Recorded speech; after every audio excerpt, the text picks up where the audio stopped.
If you have ever opened a brokerage account, you might have heard the term registered representative. Let's look at what that actually means. In the finance world, they are often just called an RR. It is essentially a person who is licensed to sell securities to the public.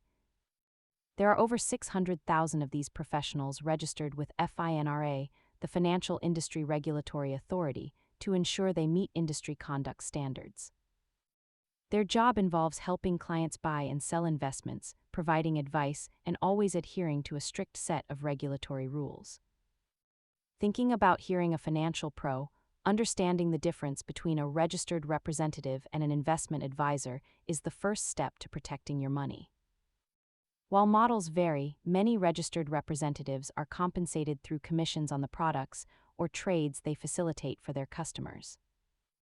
Before you work with anyone, always use the free BrokerCheck tool to verify their registration and look into their professional history. Understanding who you are working with is key to your financial journey. If this helped, subscribe for more simple breakdowns.